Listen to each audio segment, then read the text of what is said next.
Welcome back to Mortgage on Tap with Shannon Jones at Academy Mortgage. Today is episode 2. In our first episode, we talked about introducing the concept of mortgage on tap with wine instead of craft beer.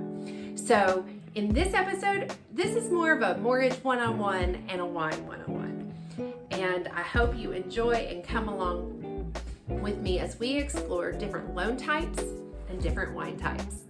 So in today's episode, we're going to talk about different types of loans, and we're also going to be talking about down payment, loan estimate, appraisals, CD or closing disclosure, as well as escrow.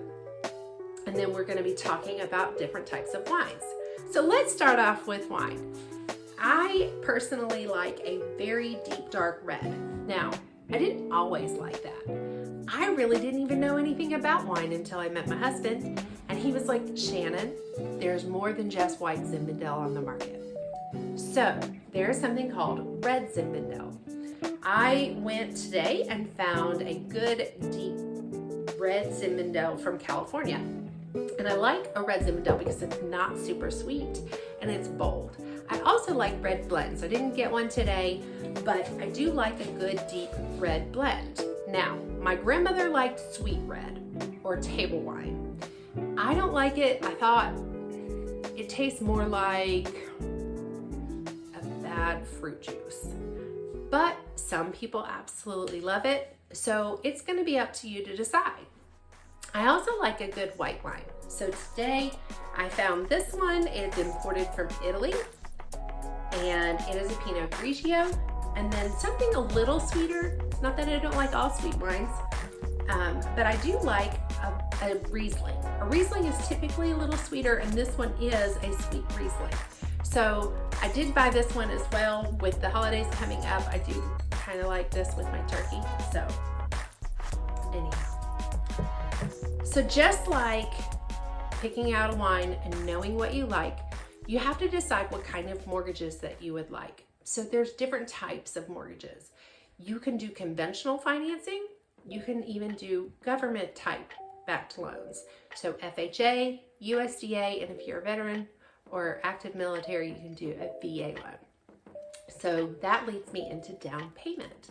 So a conventional loan typically requires a 3% or greater for a down payment. So the down payment is, if you're purchasing a home for $200,000, you will pay a percentage of that as a down payment, and then your loan will cover the rest of the cost of purchasing the home. So you have your, if you were doing $200,000 home and you were doing 10% down, that would be $20,000. Now on an FHA, the minimum down payment is typically 3.5%.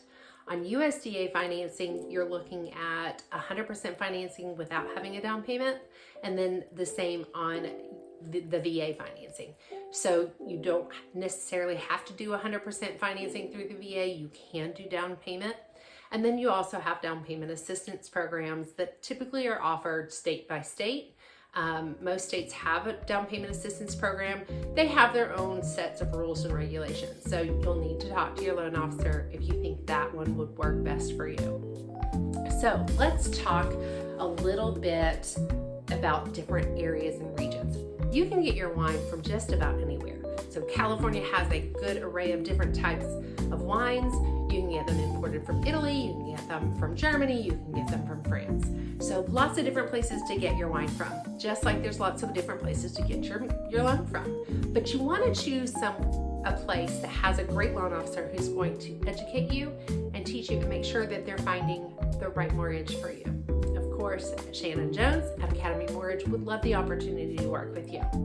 Anyhow, so next, let's talk about what is a loan estimate. A loan estimate is the disclosure that you're going to receive once you go under contract and find the type of loan that you want, and you're going to receive your loan estimate.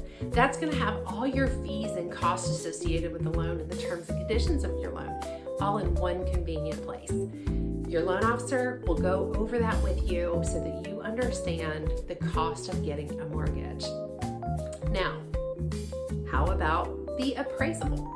So the appraisal, I have lots of people who think, oh, I'm just gonna order my own appraisal. Well, that's not typically how it works unless you're buying with cash.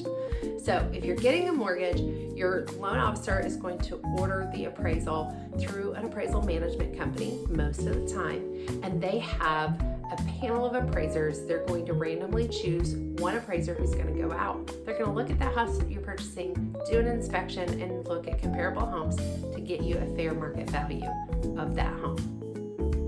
Then you have your escrow. So a lot of people talk about escrow and don't quite understand, but from a mortgage perspective, an escrow account is where we're going to deposit your upfront money for property taxes and homeowners insurance. It's a non-interest bearing account, and once it's established throughout the loan as you make your payments, we will put a portion of your payment for taxes and insurance into that escrow account. So when those things come due, there's going to be enough money in that account for those funds to be pulled and paid. And if it's short or if it goes over, they'll make adjustments typically once a year. You can always reach out to your mortgage professional. Again, Shannon Jones at Academy Mortgage would love to be able to explain that to you further. Now we can talk about the closing disclosure.